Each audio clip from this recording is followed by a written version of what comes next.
Welcome to the Foxtails International podcast, where every week we explore new stories and tell old tales. We help build a community through the ancient art of storytelling. We tell our stories and hope to inspire you to find your voice, to stand up and sing out. Our stories shape our world. Your stories can change the world.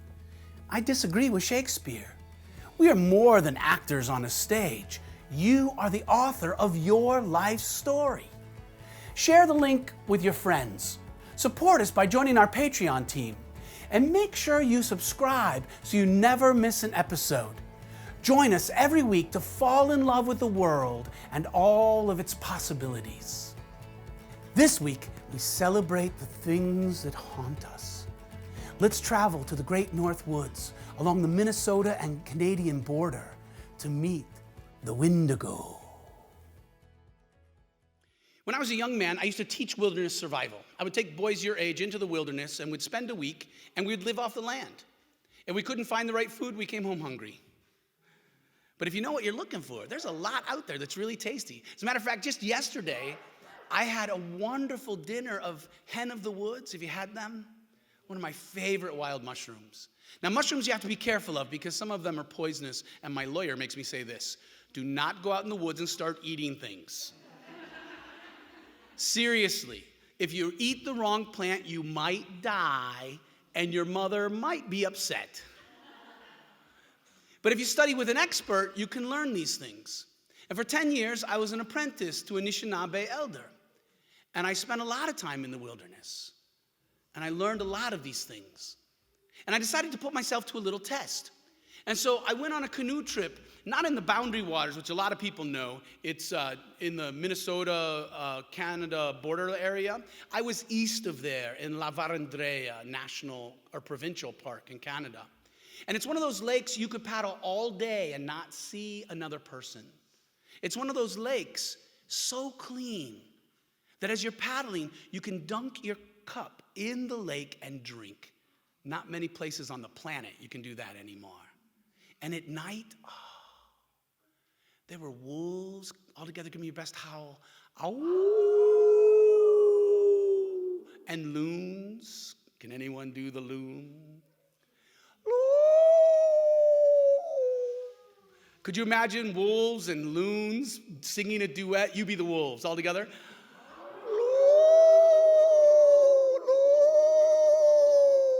It's the most wonderful sound. So many stars, there's not a speck of black sky. Well, as I was paddling across this really long lake, maybe 10 miles, maybe 2 miles wide, I saw out in the middle of the lake a small island, maybe 4 times bigger than this room. And I thought, an island in the middle of the lake, there won't be any wolves or bears there. And maybe I'll be a little safer. So I beached my canoe and I dragged it up onto the shore to make sure if the tide, there's not much of a tide, but if the water grows deeper, my canoe's not going to float away. And I started looking around for a place to put up my tent. Notice I look up first because you don't want a tree to fall on you. And as I put up my tent, I was looking around the island, and on the other end of the island, I saw an old wigwam. And my first thought is, how old is that? And then I saw smoke coming out of the smoke hole. And I thought, somebody's living there. This is somebody else's island. And then I saw this old woman coming out of the lodge. And I swear she's one of the oldest people I've ever met. Her face is wrinkled as the earth. Her hair in 2 braids hung nearly to the ground. She seemed startled to see me there, and I apologized. I said, ma'am, I'm sorry, this must be your home, and I'm just looking for a place to camp. I'll keep going. She said, no, you're okay here. It's getting dark, and this island is big enough for both of us. Are you sure? I would be happy to have company. So I went back to my tent and finished putting it up and got everything ready for the night, cooked my supper, some fish I'd caught that day, some cattail roots I had dug that morning, and huckleberries. You ever have wild huckleberries? I made a huckleberry cobbler in a cast iron Dutch oven. Oh, the best thing. And I thought, she's sharing her island with me. The least I could do is I could share my supper with her. And so I took the cobbler over to her camp. and I offered her the larger half. And we settled in by the fire, and we started talking, and you know how it is when you first meet somebody? She told me that she was actually a registered nurse in Minneapolis, St. Paul, where a lot of Anishinaabe, a lot of Chippewa live. And she came here every summer to remember the old ways, because she was also what some people might call a medicine woman, though she didn't like that term. She would spend a couple weeks every summer collecting the herbs and things for medicine and remembering the old ways. Because the people she worked with in the hospital, many of them were of her nation. And she would treat them with modern medicine, but also offer the herbs and tinctures that were passed down through the generations. And I actually learned several new plants that were medicine, several new plants that you could eat. I ended up staying a couple of days. I can't say we became fast friends, but I felt comfortable there. She made me feel welcome. And my favorite part was sitting around the fire at night, trading stories and songs. And she told me this story. She said, it was 1,000 years ago, and the summer had been just right. The corn had grown taller than anyone could remember, and the beans were plentiful, and the squash. The three sisters were gloriously happy. And the wild rice, have any of you eaten wild rice? I learned how to harvest it. You actually paddle your canoe into the rice paddies, and you take your canoe paddle, and you bend it over your canoe, and you tap it, and the rice falls in your canoe. And if it's a big wild rice paddy, you can fill a canoe. Enough food for winter and then some.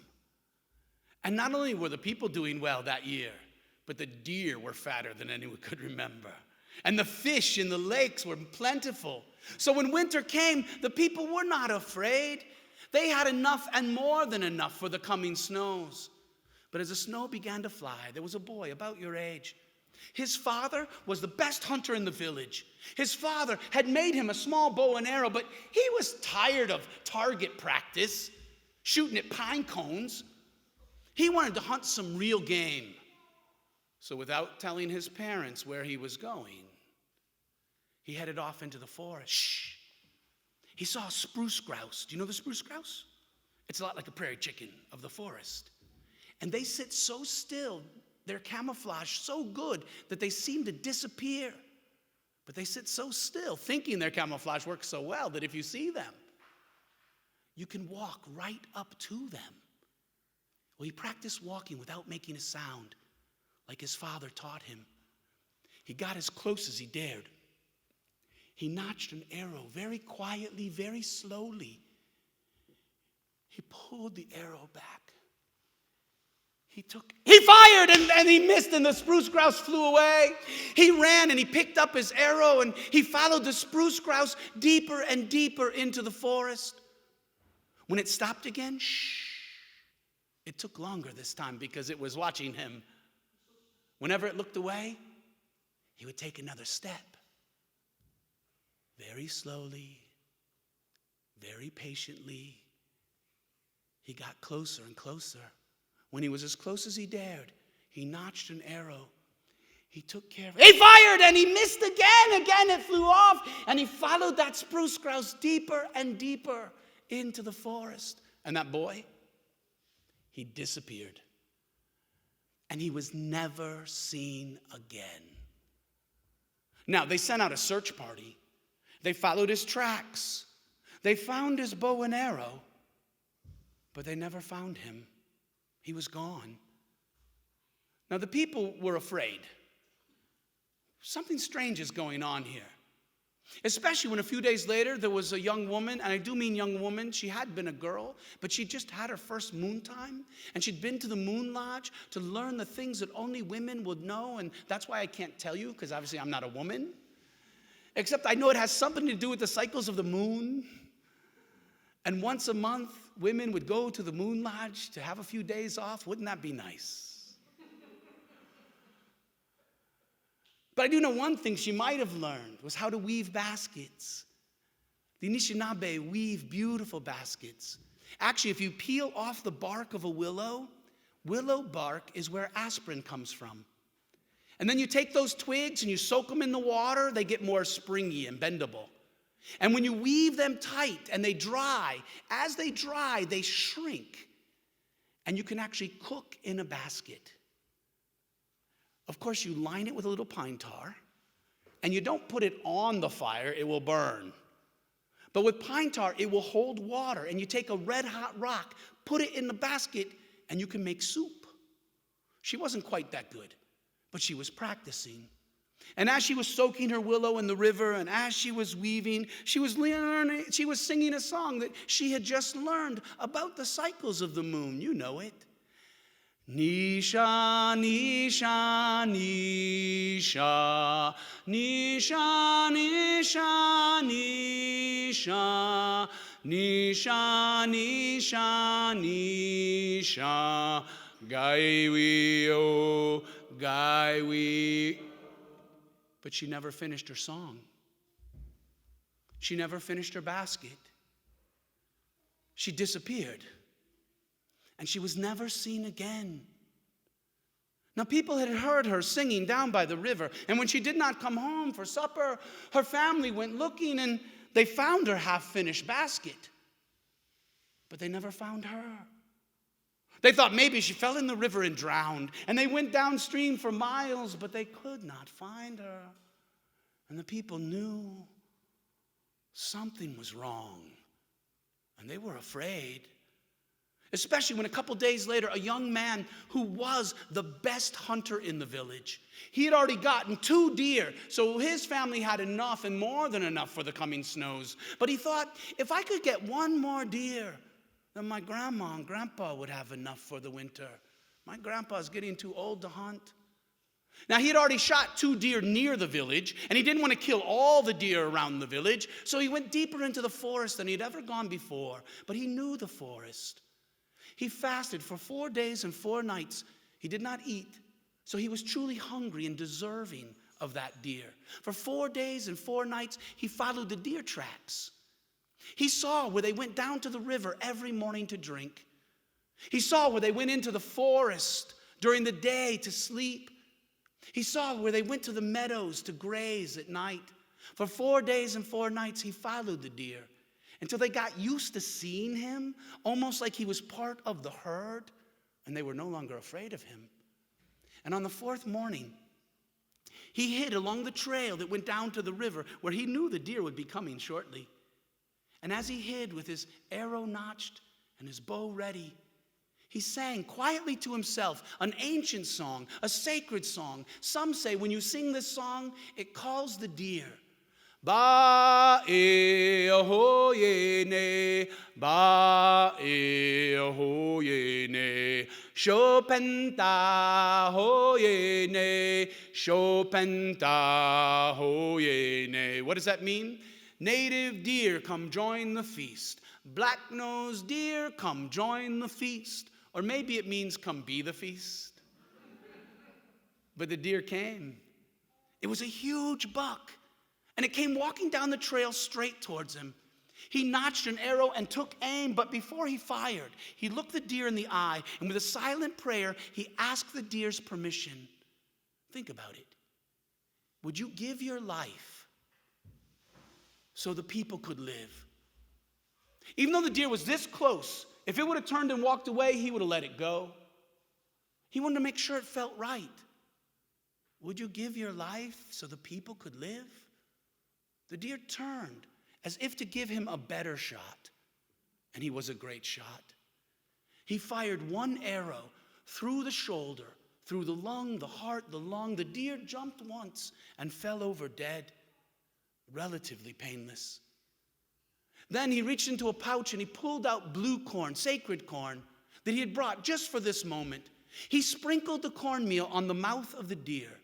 He made a gift to the spirit of the deer, so the spirit of the deer would come back. And then he would have pulled out his stone knife and he'd cut the deer open, because the guts can spoil the meat. And as he field dressed his game, nothing went to waste.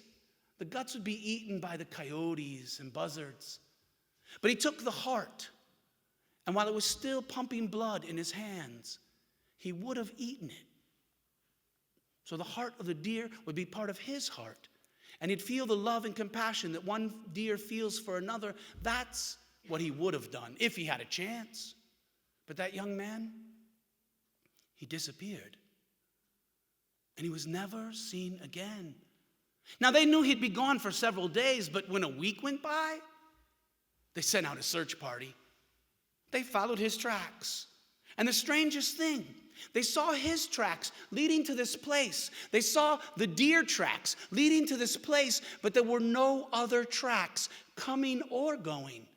And even stranger still, the deer was lying there untouched, as if no coyote or buzzard would dare come close, as if they were afraid of that place and what had happened there.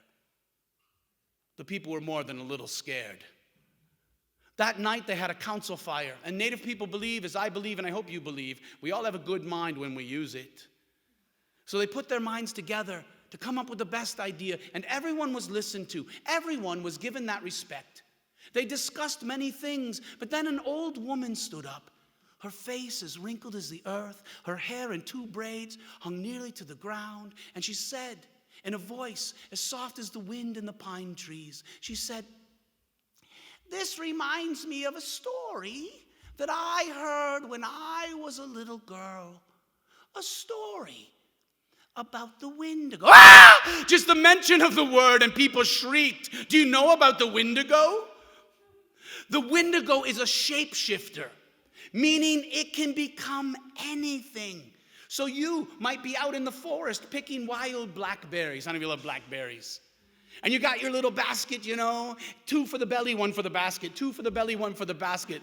They store better in your belly, don't they? But as you're gathering blackberries, off in the distance, you hear it. Like footsteps echoing in the forest. You turn around and look, and you see a pebble along the trail that wasn't there a moment ago, like 1,000 other pebbles. And you go back to eating blackberries, 2 for the belly, 1 for the basket. And it gets you turn around and look, and it's become a leaf on a twig, or like 1,000 leaves, 1,000 twigs, and you don't know what it is. But you feel its presence, the darkness coming closer. You go back to eating blackberry, and it gets you, and you are never seen again. Now, what would you do if the Wendigo came to your village? Again, they discussed many things, but it was the old woman who said, maybe if we set a trap, if we dig a huge pit, we could capture the Wendigo. We could be done with it. And someone else said, that's a good idea. But in order for a trap to work, we need bait. Are any of you brave enough? The old woman said, I have lived a good long life. If it is my time to cross over to the world beyond, to be with my ancestors, so be it. I offer my life as bait. Now, we often imagine young men to be brave. Any of you young men got that kind of courage?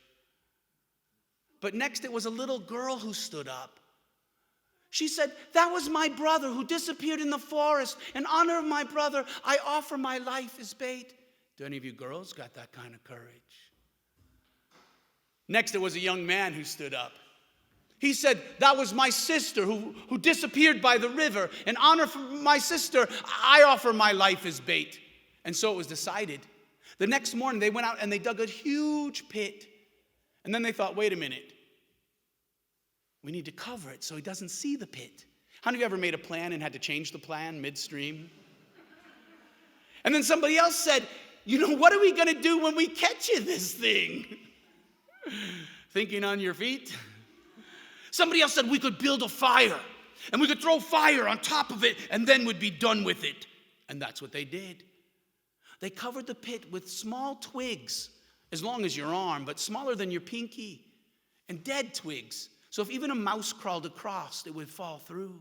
They covered with leaves and dirt so you could not see there was a hole. And as they went back to their village, they gathered baskets of leaves and twigs and sticks and logs, and they built a roaring fire. Just as the sun began to go down, The old woman stood on one side of the hole. The young man stood on the other side. And the little girl stood on the other side. And as it got darker, way off in the distance, they heard it, echoing in the forest, coming close. They turned to see, but they couldn't see. It was too dark. And because it echoed, they couldn't tell what direction it was coming. They turned around and looked, but there was nothing there. But it was coming. It was getting closer. It was getting... It rushed towards them. They stepped aside. It fell into the pit. Help! Help! The whole village came running with baskets of red-hot coals, leaves and twigs and sticks and logs, and soon the pit was filled with fire. And the Wendigo, it began to shriek and to scream. Ah! Now, one time all together, I'm going to count to 3, and I want you to give me your best, loudest scream. Are you ready? 1, 2, 3. Ah!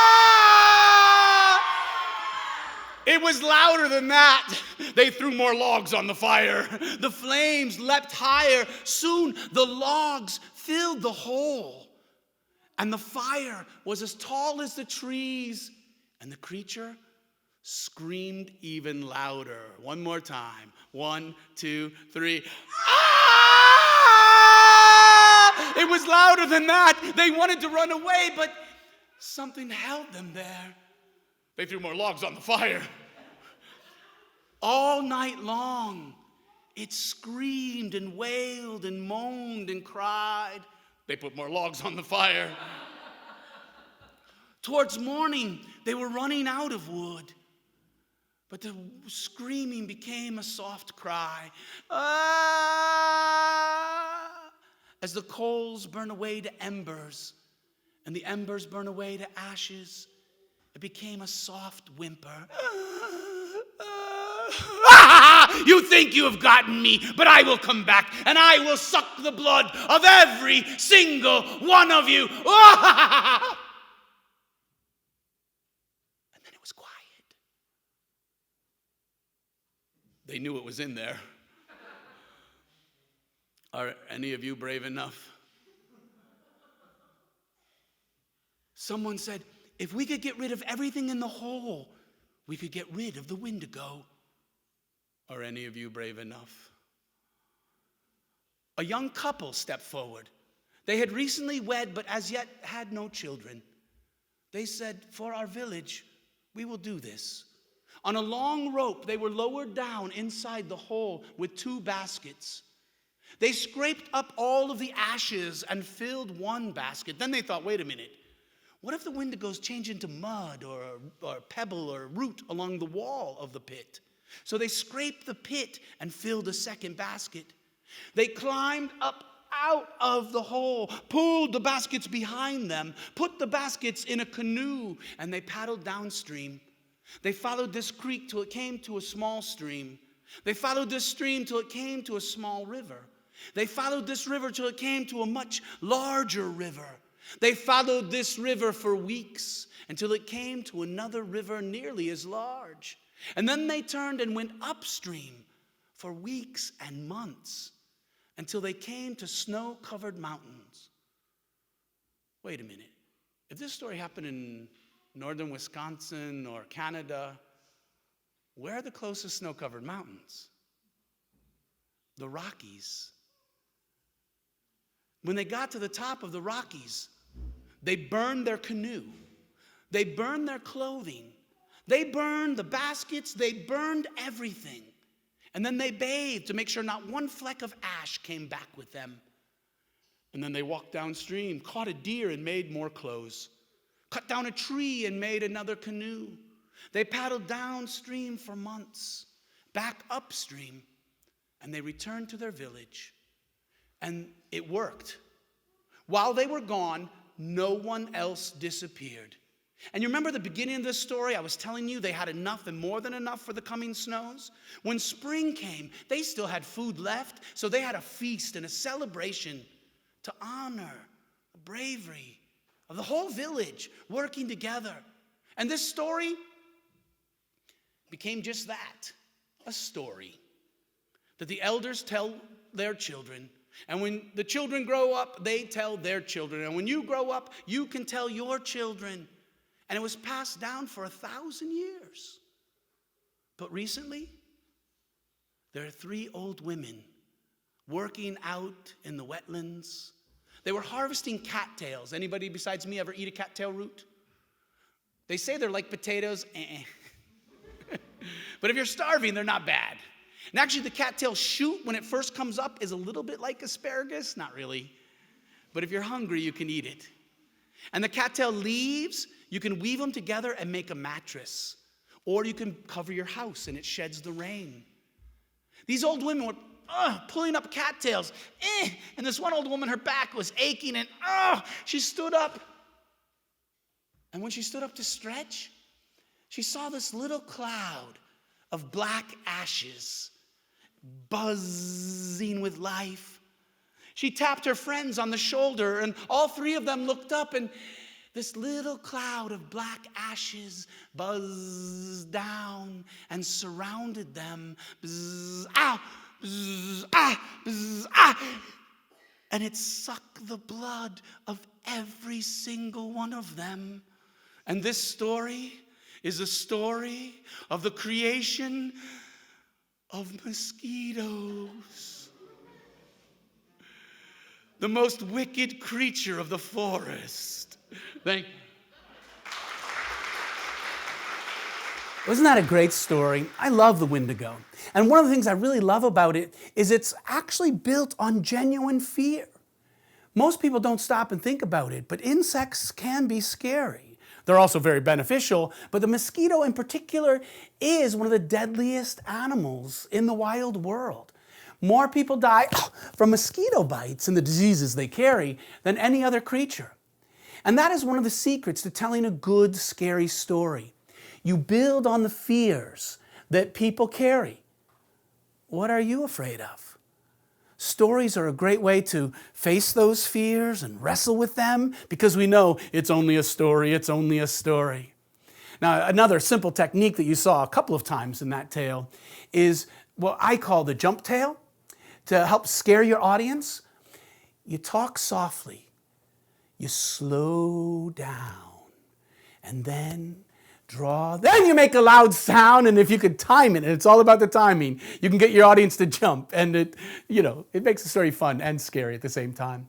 If you want more advice about how to tell a scary story, please visit my website, foxtalesinternational.com. There are a couple of how-to pages in the lesson plans, and also links to articles that I've written for various magazines on how to tell a scary story. Visit foxtalesint.com. Thank you for joining us for another episode of Foxtales International Podcast. Follow this link to invite me to your community, or take a look at my schedule to see when I might be performing near you. Share the link with your friends, support us by joining our Patreon team, and make sure you subscribe so you never miss an episode. Join us every week to fall in love with the world and all of its possibilities.